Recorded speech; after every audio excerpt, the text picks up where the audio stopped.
बिस्मिल्लाहिर्रहमानिर्रहीम। अस्सलाम वालेकुम जी यानो खुश आमदीद दोस्तों, मैं हूँ आपका अपना भाई जैद हसन और आप देख रहे हैं मेरा YouTube channel Zaid Chandia vlog. दोस्तों आज का व्लॉग बहुत ही ज़बरदस्त, अच्छा और इन्फॉर्मेटिव होने वाला है।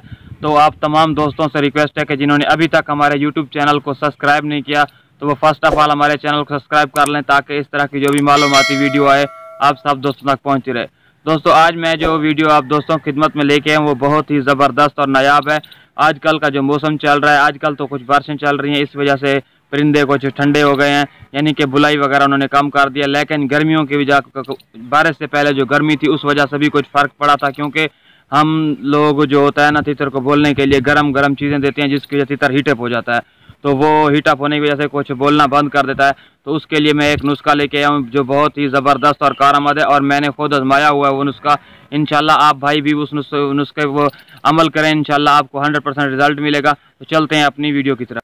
दोस्तों नुस्खा शुरू करने से पहले आपसे एक और रिक्वेस्ट है कि आप प्लीज़ पूरी वीडियो वॉच किया करें। कुछ दोस्त कुछ भाई बाद में पूछ रहे होते हैं कि भाई आप दोबारा बता दें, तो भाई मुझे बताने में कोई मसला नहीं होता, इसलिए आप अच्छे तरीके से वीडियो देखा करें। तो चलते हैं अपनी वीडियो की तरफ।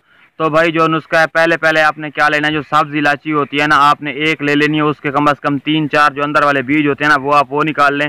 उसके अलावा जो अनार दाना होता है, अनार के अंदर वाला जो बीज होता है वो आप ले लें कोई ताज़ा फ्रेश, और एक चुटकी जितना आप ले लें सौंफ। इन तीनों चीज़ों को आप क्या करें, किसी मिट्टी के बर्तन प्याले वगैरह में आप भगो के 3-4 घंटे रख दें, ठीक है, या पूरी रात ही रख दें तो बेहतर है। सुबह ये जो पानी में आप जब उठें यानी कि 3-4 घंटे के बाद या पूरी रात के बाद आप इसे अच्छे तरीके से किसी कपड़े में छान के आप अपने परिंदे को दोपहर के टाइम पिलाएं, ठीक है।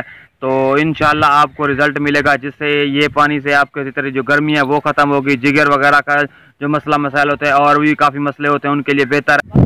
दोस्तों नुस्खा दोबारा आप गौर फरमा लें क्या क्या चीज़ें हैं। एक जो चीज़ है वो है सब्ज़ इलायची, जो छोटी इलायची होती है उसके अंदर वाले जो बीज होते हैं आपने वो ले लेने। एक इलायची के आप कम से कम 3-4, और जो अनारदाना होता है आप उसका बीज ले लें या अनारदाना ले लें, ठीक है। उसके अलावा आपने चुटकी भर सौंफ ले लें, ठीक है, इसे किसी बर्तन में रख के।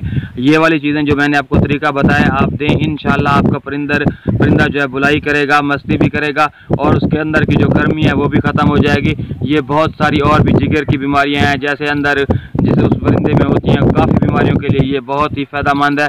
आप ये वाली चीज़ दें तो इंशाल्लाह आप भाई याद करेंगे कोई नुस्खा बताए, क्योंकि ये वाला नुस्खा मैंने अपने परिंदे पे आजमाया और 100% वर्किंग करने वाला नुस्खा है, ठीक है। तो आजकल तो मौसम माशाल्लाह वैसे ही बारिश की वजह से ठीक बन गया है, लेकिन गर्मियों में ना अक्सर परिंदे जो होते हैं वो हलक मारते हैं, उसके लिए परिंदा मुफीद है। यानी कि ये जो मैंने नुस्खा बताया इसके बहुत सारे फ़ायदे हैं। ये आप एक नुस्खा है लेकिन बहुत सारी चीज़ों के लिए फ़ायदा